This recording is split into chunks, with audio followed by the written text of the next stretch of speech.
Prince William knows that it's not just Andrew and Sarah and Beatrice and Eugenie which need to be dealt with. It's Harry, Meghan, Archie and Lily too. And he wants his father to be tougher. Absolutely, Harry and Meghan are far more dangerous. Breaking right now, the British royal family mired in one of its biggest crises in history. The moment this leaked, the entire royal watch world practically exploded. Sources inside Kensington Palace are whispering no, warning that Prince Harry is scrambling like never before, making emergency plans to bolt back to the UK. And why?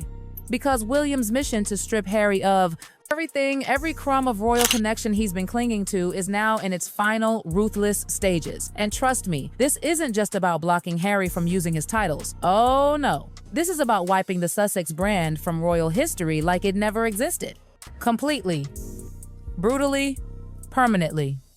A massive sea change here in the United Kingdom, with Prince William now winning this huge battle with his father King Charles for there to be an Act of Parliament introduced at Westminster to jettison not just Prince Andrew, Beatrice and Eugenie, but also Prince Harry, Meghan Markle, Archie and Lily once and for all. William has drawn a line so sharp it could slice steel, and palace insiders say King Charles finally realizes there's no going back, no smoothing things over, no family healing narrative left to cling to. William's plan is surgical, precise, and utterly merciless, one single act of parliament that removes every problematic royal in one devastating blow, a royal cleanse. And yes, Harry and Meghan are right at the top of that list. Prince William's idea to get this all done, at once really shows the resolve that he's putting his money where his mouth is. This isn't the calm, diplomatic William the public is used to seeing.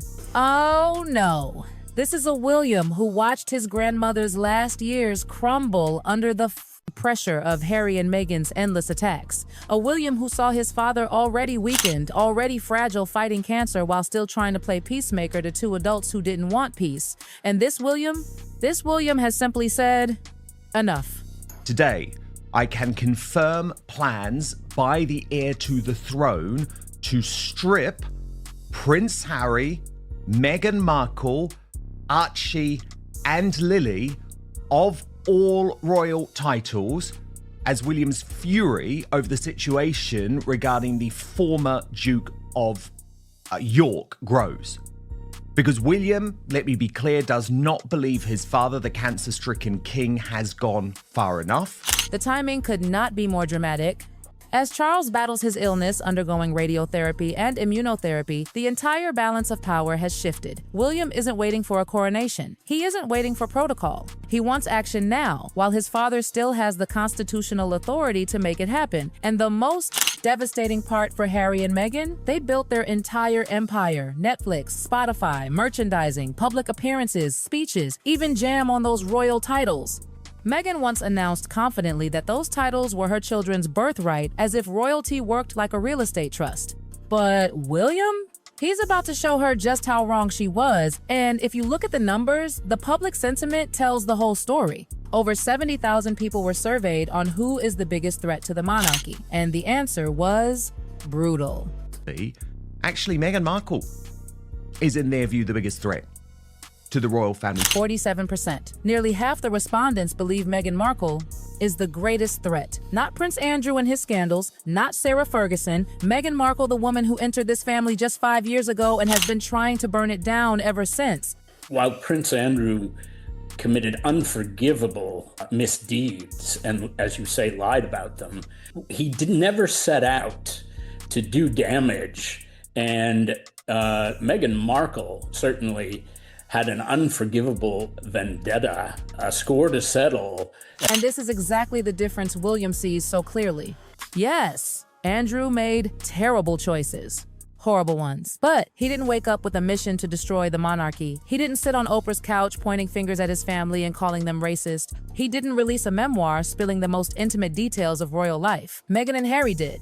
Repeatedly, loudly, strategically. Think about it. Insiders are now openly wondering if Meghan entered this marriage with a plan. If the tears, the accusations, the drama were all calculated moves to build a victim narrative while pulling apart one of the world's most respected institutions from the inside, King Charles and Prince William both now see Meghan as a bigger threat to the monarchy than Prince Andrew ever was. William isn't confused. Andrew embarrassed the family, Meghan weaponized it. Andrew made the institution look stupid. Meghan is trying to make it irrelevant. That's the difference, and that's why, even with the rage surrounding Andrew, it's the Sussex problem that keeps William awake at night. Before we get deeper, the video asked viewers whether Meghan intentionally set out to destroy the monarchy or whether things spiraled. Honestly, at this point, even royal insiders are split. And now let's talk about King Charles, because the reality of his health has become impossible to hide. Anyone who has seen him in recent public appearances can sense it. The weight loss, the exhaustion, the fragility. The man is quite literally fighting for his life while trying to fulfill his duties as monarch, and it is taking an unbearable toll. One commentator put it plainly, Charles is struggling deeply with his cancer treatment. Yes, there is hope he'll live a few more years, but the balance of power has shifted. The monarchy is already preparing for transition.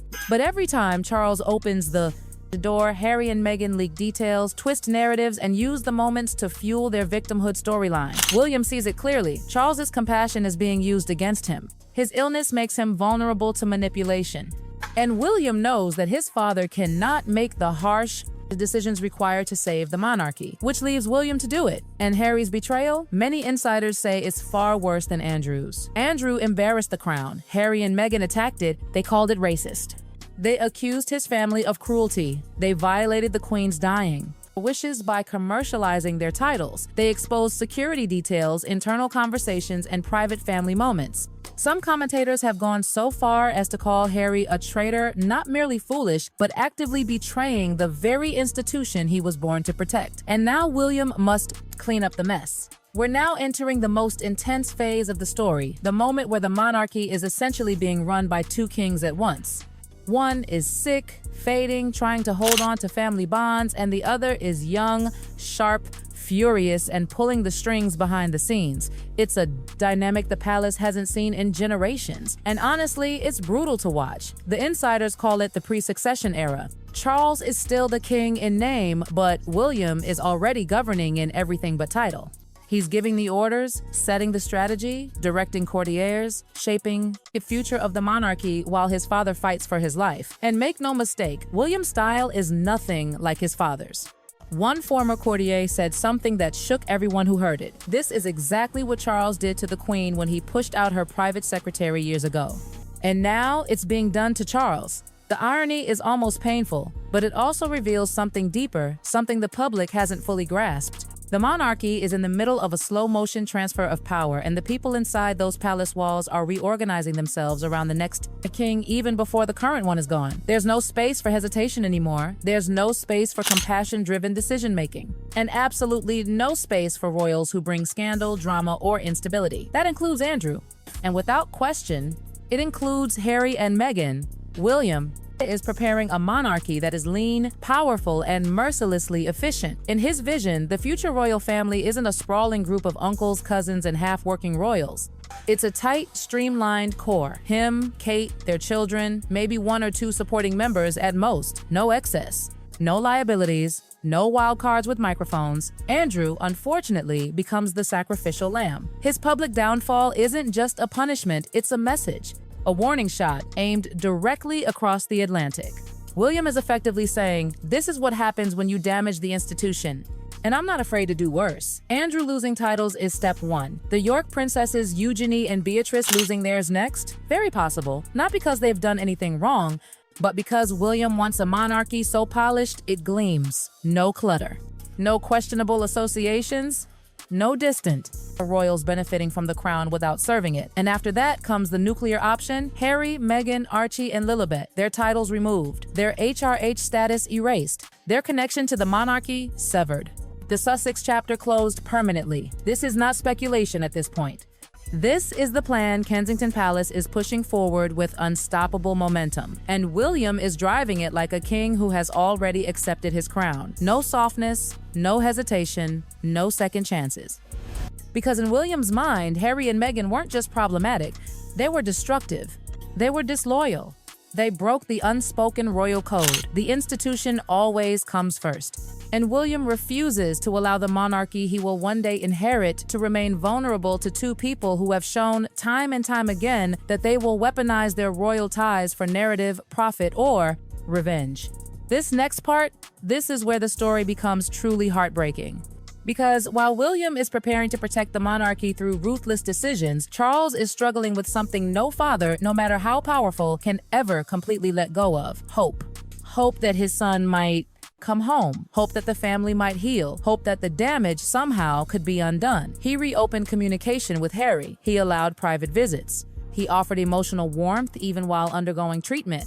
He held on to the belief that before his time is up, he could mend something deeply broken. But every time he reached out, Harry and Meghan used it. Every single time. They leaked conversations, they spun narratives, they reclaimed victimhood. They publicized private moments. And inside Buckingham Palace, senior staff watched in silence as Charles's kindness, his fatherly instinct, was turned into a PR weapon. That's when William stepped in, not out of cruelty, but because someone in the monarchy has to make the choices the king is too ill, too emotional, or too hopeful to make. One senior palace insider put it painfully simply: Charles's greatest legacy may be the hardest decision he ever made.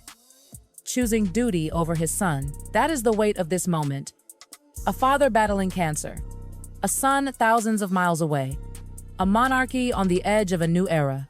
And an heir who refuses to let the institution be destroyed the way it nearly was by the Sussex's global media war. Because here's the truth too many don't want to accept. Harry and Meghan caused more damage to the monarchy in 4 years than Prince Andrew did in 40. Andrew's scandal humiliated the crown, yes, but he didn't sit on global platforms calling the monarchy racist. He didn't undermine the Commonwealth. He didn't violate the Queen's dying wish. He didn't turn his royal identity into a brand. He didn't publish a memoir exposing security protocols and private conversations. Harry and Meghan did, relentlessly, strategically, and, worst of all, profitably. One commentator even said, "Harry is a traitor." And as harsh as that sounds, it reflects widespread royal sentiment. He betrayed the institution he was born into, and now the monarchy is fighting back. This is why William cannot afford to be soft. This is why he cannot allow sentiment to cloud judgment. This is why he refuses to leave any door open for Harry and Meghan to twist the narrative again. William isn't trying to be cruel. He's trying to be a king. This transition moment is historically rare. A dying monarch clinging to hope. A rising monarch acting with icy precision. But the institution cannot wait.